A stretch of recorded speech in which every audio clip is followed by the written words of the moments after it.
Kobe Bryant leave us, but his memory will last forever in my heart. Legends never die. Assalamualaikum warahmatullahi wabarakatuh. Hai, halo Delvers. Terima kasih kamu udah klik video ini. Dan buat kalian yang baru aja bergabung dengan channel aku, selamat datang. Nonton video aku dari awal sampai akhir. Kalau kalian suka, kalian boleh subscribe dan follow Instagram aku @tamaradelv. Jadi di video kali ini aku akan membahas tentang kecelakaan helikopter yang menimpa Kobe Bryant bersama dengan putrinya. Bagaimana kronologinya menurut NTSB. Kobe Bean Bryant atau lebih kita kenal dengan Kobe Bryant adalah bintang basket yang lahir pada tanggal 23 Agustus 1978. Ia telah menghabiskan 20 tahun karirnya bersama dengan LA Lakers. Kobe Bryant adalah anak dari Joseph Washington Bryant atau lebih dikenal dengan Jelly Bean. Ia adalah mantan pemain basket. Kobe Bryant sempat menghabiskan masa kecilnya di Italia setelah sang ayah pensiun. Kobe Bryant mulai menyukai basket sejak usianya 3 tahun dan di usianya yang ke-13 tahun ia kembali ke Philadelphia bersama dengan keluarganya dan resmi bergabung dengan NBA di tahun 1996. Karirnya cemerlang, ia bahkan mengumpulkan 33.643 total poin selama berada di LA Lakers. Bahkan ia memiliki julukan Black Mamba. Kobe Bryant memiliki istri bernama Vanessa. Mereka menikah di tahun 2001 dan dikaruniai 4 putri. Putri terakhirnya lahir di tahun 2019 atau tepatnya 1 tahun sebelum kecelakaan Kobe Bryant terjadi. Sementara putri keduanya, Gianna Maria Honor Bryant, lahir di tahun 2006. Ia disebut-sebut merupakan pemain basket yang handal, terutama karena ia berada di bawah pelatihan sang ayah. Dan disebut-sebut ia akan mewariskan kehebatan dan juga kepopuleran Kobe Bryant.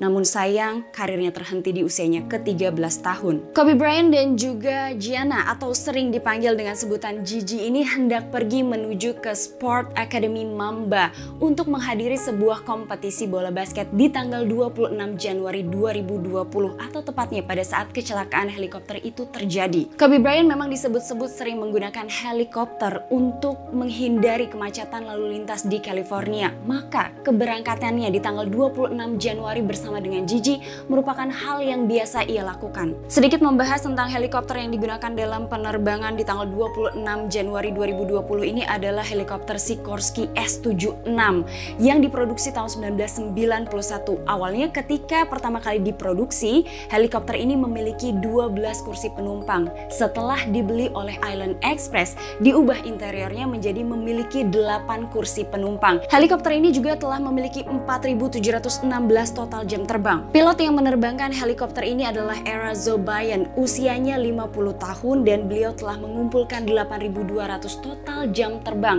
1.250 diantaranya menggunakan S-76 dan ia disebut-sebut sebagai instruktur penerbangan yang handal. Setelah banyaknya teori-teori konspirasi di seluruh dunia mengenai kecelakaan yang dialami oleh Kobe Bryant, NTSB kemudian merilis laporan mengenai kronologi kecelakaan yang dialami helikopter S-76. Bagaimana kronologinya? Tanggal 26 Januari 2020, helikopter S-76 take off dari Bandara John Wayne pada pukul 09.06 pagi waktu setempat menuju Bandara Camarillo. Helikopter ini terbang di ketinggian 700 sampai 800 kaki. Pukul 9.20 pagi waktu setempat, helikopter ini memasuki wilayah udara Burbank dan di sanalah kemudian pilot menghubungi ATC dan meminta untuk mengalihkan penerbangan. Petugas ATC pada saat itu menanyakan maksud dari sang pilot. Pilot kemudian meminta ketinggian khusus kepada petugas menara kontrol dan pada saat itu petugas menara kontrol menjawab untuk mempertahankan penerbangan karena sedang ada lalu lintas. Pada pukul 9.32 pagi waktu setempat, ATC kemudian memberikan izin kepada pilot untuk mentransisikan penerbangannya dan memberikan ketinggian khusus yaitu 2.500 kaki. Izin itu kemudian diterima oleh pilot dan ia mengulang kembali izin yang telah diberikan oleh ATC. Tidak lama berselang, helikopter ini kemudian berada di ketinggian 1.400 kaki. 7 menit kemudian helikopter ini sudah berada di ketinggian 1.500 kaki. Kemudian ATC menginstruksikan agar helikopter ini mulai menghubungi Southern California Terminal Radar. Karena di ketinggian 1.500 kaki mungkin saja helikopter ini tidak tertangkap oleh radar ATC. Pilot kemudian melapor kepada Terminal Radar bahwa helikopter ini sudah berada di ketinggian 1.500 kaki dan menuju ke Bandara Camarillo. Nah, pada saat itu petugas mengatakan bahwa di ketinggian 1.500 kaki maka helikopter ini tidak tertangkap oleh radar. Pukul 9:45 pilot kembali menghubungi Terminal Radar dan pada saat itu meminta untuk layanan konsultasi. Petugas menanyakan dan memerintahkan atau menginstruksikan pilot untuk mengidentifikasi penerbangannya. Pilot pada saat itu melaporkan bahwa helikopter sedang mendaki melewati awan menuju ke ketinggian 4.000 kaki. Dan kemudian tidak ada transmisi lebih lanjut. Berkali-kali petugas mencoba untuk menghubungi pilot namun tetap tidak ada respon hingga akhirnya helikopter ini mengalami kecelakaan. Dari data radar diketahui bahwa helikopter ini berada di ketinggian 2.300 kaki dan mulai berbelok ke kiri. 8 detik kemudian helikopter ini terus berbelok ke kiri dan terus turun dengan kecepatan 160 knots. Data terakhir yang diterima adalah pada saat helikopter ini berada di ketinggian 1.200 kaki dan kemudian tidak ada lagi transmisi yang diterima. Helikopter ini menabrak perbukitan di daerah Calabasas. Kecelakaan ini diduga terjadi pada pukul 9:45 pagi waktu setempat. Ada beberapa kesaksian yang keterangannya dituliskan di dalam laporan NTSB dari salah seorang yang menyebutkan bahwa pada saat hari kejadian itu ia sedang berada di area sepeda di Bukit Calabasas dan ia mendengar sebuah deru mesin helikopter yang sangat kencang. Namun pada saat itu ia belum melihat adanya sebuah helikopter karena puncak dari bukit ini tertutup oleh kabut. Beberapa saat kemudian saksi mulai melihat adanya helikopter yang mulai turun berwarna putih dan biru. Di saat itu ia hanya meneliti atau melihat sekitar 1-2 detik saja, namun ia dapat memastikan bahwa helikopter itu terbang oleng, terbang dengan sangat tidak beraturan, bahkan ia bisa melihat bagian perut dari helikopter. Sesaat setelah itu ia tidak melihat lagi keberadaan helikopter karena tertutup kabut, hanya saja setelah itu ia melihat kepulan asap berwarna abu-abu. Salah seorang saksi lagi yang tempat tinggalnya tidak jauh dari lokasi jatuhnya helikopter menyebutkan dan memberikan keterangan kepada NTSB yang keterangannya ini dicatat di laporan NTSB bahwa pada saat itu ia tiba-tiba saja mendengar deru bunyi mesin helikopter sangat kencang, namun ia tidak melihat adanya helikopter dan lama-kelamaan ia hanya melihat sebuah kepulan asap berwarna abu-abu pekat. Helikopter ini menabrak perbukitan di daerah Calabasas sekitar pukul 9:45 pagi waktu setempat dan 911 menerima panggilan pertama dan pemberitahuan mengenai kecelakaan ini sekitar pukul 9:48 waktu setempat. Tim pemadam kebakaran, polisi, tim keamanan dan para medis segera diterjunkan untuk langsung datang ke lokasi jatuhnya helikopter. Bahkan jalan-jalan yang menuju akses lokasi kecelakaan ini segera ditutup oleh pemerintah setempat. Ketika tim pemadam kebakaran tiba di lokasi, mereka melihat kobaran api yang sangat besar dan juga kepulan asap karena pada saat terjadinya kecelakaan kemudian terjadi juga ledakan di helikopter ini. Mereka membutuhkan waktu sekitar 2 jam untuk memadamkan api di helikopter. Setelah terjadinya kecelakaan ini, kemudian tim investigasi dibentuk. NTSB mengirimkan Go Team untuk segera menyelidiki mengenai kecelakaan helikopter ini bersama dengan pihak-pihak terkait lainnya. Dari data yang dikeluarkan oleh NTSB diketahui bahwa sebenarnya helikopter ini tidak mengalami kerusakan mesin atau bahkan baling-baling. Ada data yang diberikan oleh pihak perusahaan kepada NTSB. Data itu adalah percakapan di grup chat 1 hari sebelum kecelakaan helikopter itu terjadi. Dan pihak perusahaan berharap agar data yang diberikan itu dapat membantu proses penyelidikan NTSB. Isi dari percakapan grup chat itu hanyalah sebatas cuaca. Namun pada saat itu, pilot Era menyebutkan tidak akan ada masalah dengan cuaca. Hingga keesokan harinya pada tanggal 26 Januari 2020, pilot Era tetap mengatakan bahwa tidak ada masalah dengan cuaca dan helikopter ini terbang sesuai dengan jadwal.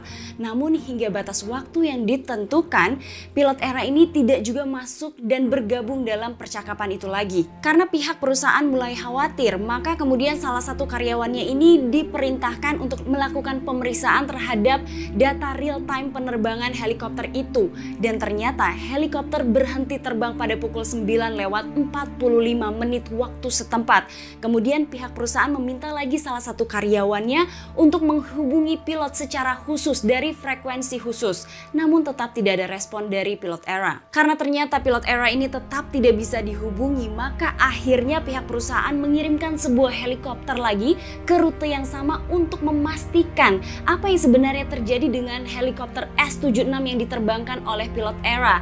Baru 5 menit helikopter susulan ini mencoba untuk terbang, ternyata pihak perusahaan memerintahkan agar helikopter ini terbang kembali karena mereka sudah mendapatkan konfirmasi bahwa helikopter S-76 ini mengalami kecelakaan. Laporan hasil investigasi dari NTSB terus diperbaharui sampai saat ini.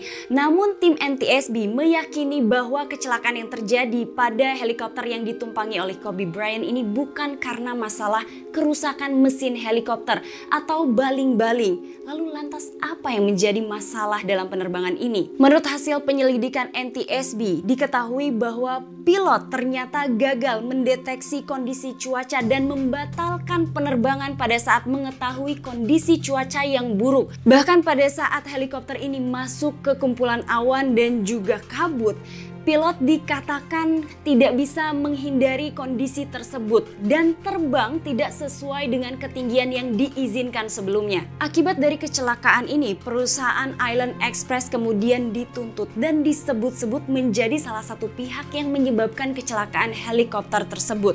Maka aku akan sedikit membahas mengenai perusahaan Island Express. Ini adalah perusahaan yang berdiri di tahun 1982 dan memulai penerbangan charterannya di tahun 1998 dan juga menjadi penerbang pendukung industri minyak lepas pantai. Menurut catatan NTSB, setidaknya ada 3 kali kecelakaan helikopter yang melibatkan perusahaan ini. Yang pertama di tahun 1985, kemudian di tahun 1999 dan yang terakhir di tahun 2008. Dan NTSB menyebutkan bahwa kecelakaan yang terjadi diakibatkan karena prosedur dan juga operasi yang tidak memadai. Perusahaan ini memiliki 25 orang karyawan termasuk 6 pilot di dalamnya, dan pilot ERA ini merupakan pilot yang telah bekerja di perusahaan ini selama kurang lebih 10 tahun. Akibat dari kecelakaan ini, Kobe Bryant yang berusia 41 tahun dan Gigi Bryant yang berusia 13 tahun serta 7 orang penumpang lainnya meninggal dunia.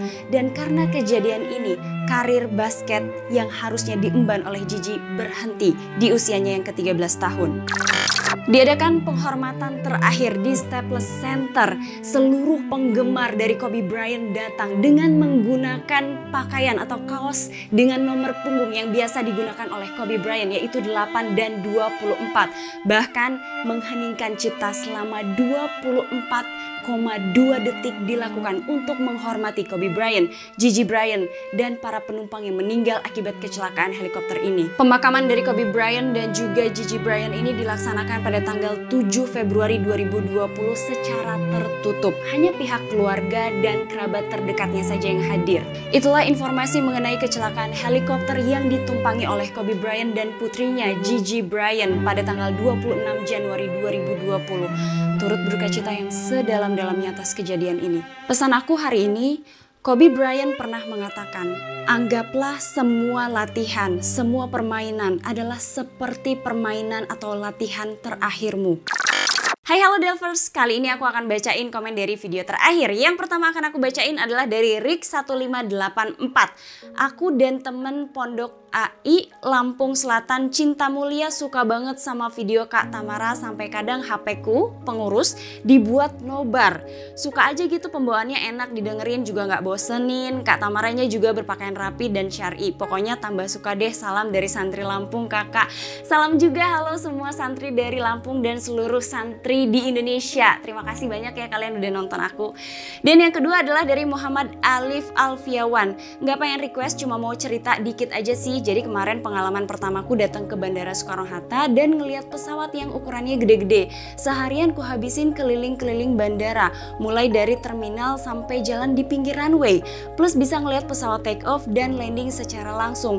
Itu benar-benar jadi pengalaman pertamaku yang keren sih. Salam Delvers dari Jakarta. Ini Kak Muhammad Alif ini ngapain ya seharian di sana tuh? Maksudnya memang sengaja pengen keliling di bandara, tapi itu aku yakin adalah menjadi pengalaman yang paling menyenangkan buat kakak, terutama kalau nanti kakak naik pesawat. Dan yang terakhir adalah dari Riana Putri. Masya Allah Kak Tamara, anakku kalau udah dengar awal video Kak Tamara langsung bilang pesawat. Usianya baru 2,5 tahun. Hihi, salam kenal ya Kak Tamara. Aduh, aku seneng banget, Masya Allah, tabarakallah, Kak Riana Putri, Regina Putri. Terima kasih banyak, salam kenal juga dan salam buat anaknya dari aku ya. Terima kasih semuanya udah nonton video aku hari ini. Jangan lupa di subscribe, di like, sama dinyalain lonceng notifikasinya. Sampai ketemu di episode selanjutnya. Assalamualaikum warahmatullahi wabarakatuh, bye-bye. Tim investigasi segera diturunkan. NTSB mengirimkan Go Team dan beberapa pihak terkait lainnya untuk melakukan penyelidikan.